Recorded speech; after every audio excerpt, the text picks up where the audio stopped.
Welcome, everyone, to Living with the Times. We are in the midst of the 3 weeks, and in a previous segment, I mentioned that this is a time that we should be reflecting on Jewish history, on exile, on all of the trials and tribulations that the Jewish people have gone through. Not to be sad or depressed, but actually to be determined to live our lives as strong and proud Jews and to cling to the Torah, which is what we did through all of exile. That is what we held on to. So it's customary in this time to tell many, many different stories about Jewish history. So I want to share two stories with you. The first one is maybe 35 years ago. My family and I were in Los Angeles, and we were there for Shabbat, and we were being hosted by our good friends, the Richies. And on Shabbat, Yoshua Ritchie took me to a minyan that was in someone's house. And on the way, he said, I want to tell you the story of the man's house that we're going to. When we got there, his library had a Sefer Torah, and it fit like 100 people. It was a mansion, absolute mansion. And the reason we were going there is his granddaughter was just married, and they were doing Shever Brachas. And his name was Rabbi Reuben. And this is a story Rabbi Reuben told my friend, Josh Ritchie, Yoshua Ritchie, who told me. It was at the end of World War II, and the Germans were in big retreat, and they were trying to hide what they had done at the concentration camps.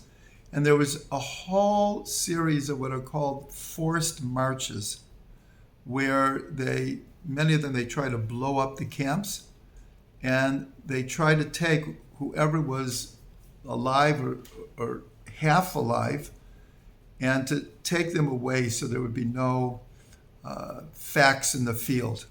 And these forced marches were horrendous for the people. It was still cold out. People didn't have clothes. People were sick. People were starving. And if you even stopped for a minute, they would shoot you on the spot. You couldn't stop to go to the bathroom. There was no food. There was no water. And many people just dropped along the way. So this Rabbi Reuben is on this forced march, and he is running out of energy. He's trying to dig as deep as he can, and it's just every step is getting harder and harder. He's watching people just dropping, being shot, and he's like at the end. He's at the end, and he's thinking, I just can't do it. I can't make it. I'm just going to fall, and that's it.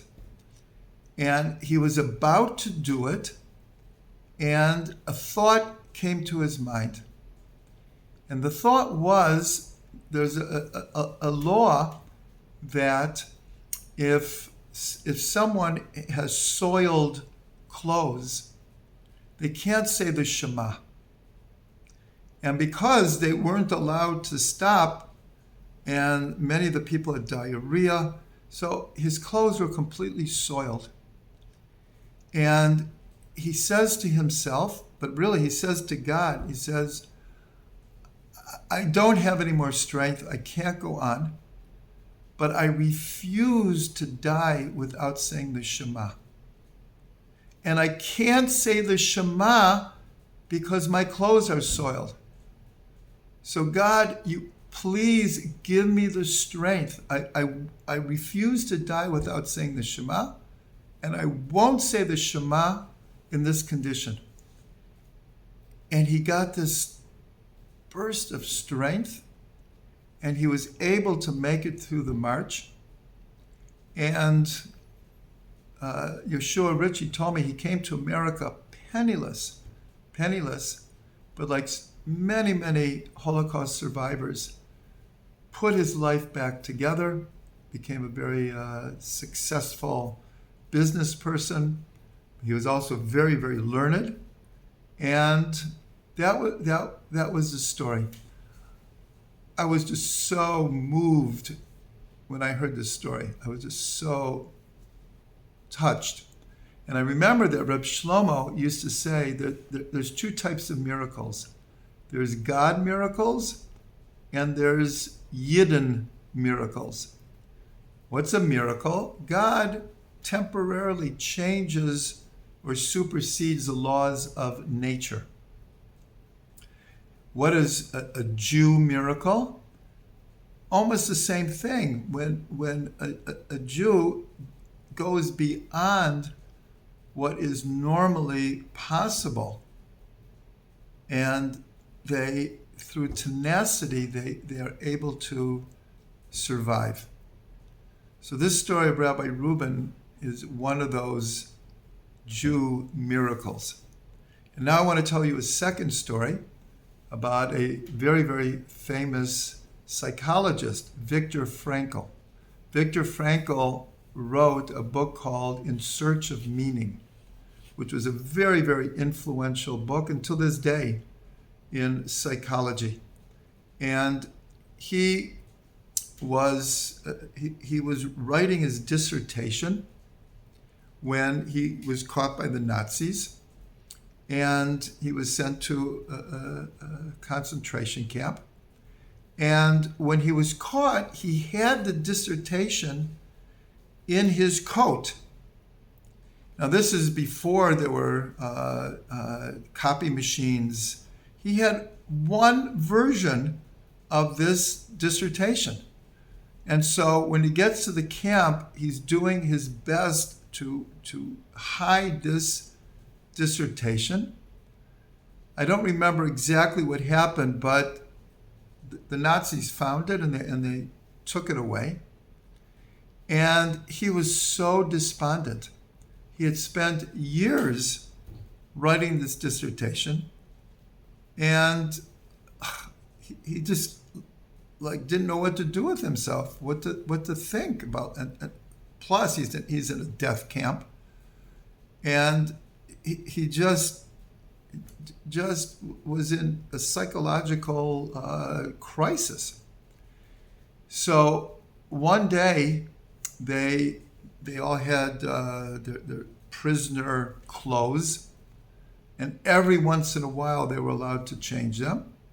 So he got these, I'm calling them new clothes, but they were just rags. And he's going about his business, very despondent.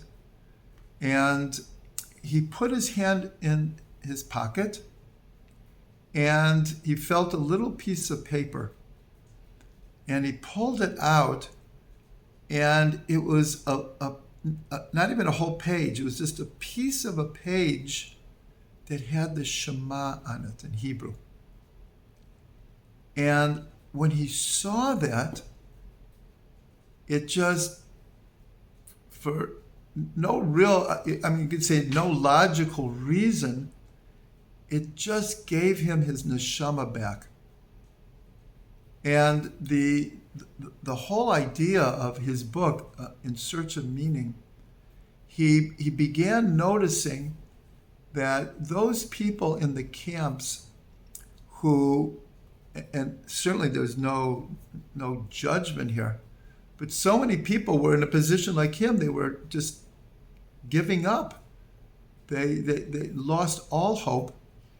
They were so traumatized. They lost all sense of meaning in their life. And he saw that once a person got to that place, they even had an expression. They were called the walking dead. That you could just see in their eyes, they kind of had checked out already. And he saw other people who, despite the fact of like the worst conditions anyone could ever imagine, but they held on to a reason to be alive.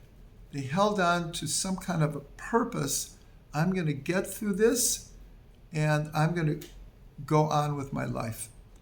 And that was the inspiration, that was the realization that he came up. And he based a whole idea of psychology on this idea of purpose. But for him, his epiphany was finding this little scrap of paper with the Shema, and that just gave him his neshama back to him. So these were two Shema stories, and we know that quite literally millions of people went to their deaths in the death camps with the Shema on their lips. And that's something the Nazis could never be victorious over the Jewish people. Because in life and in death, we have a purpose. And we can only hope that never again, and that this purpose, which brought us back to Israel, will carry us over to the full redemption.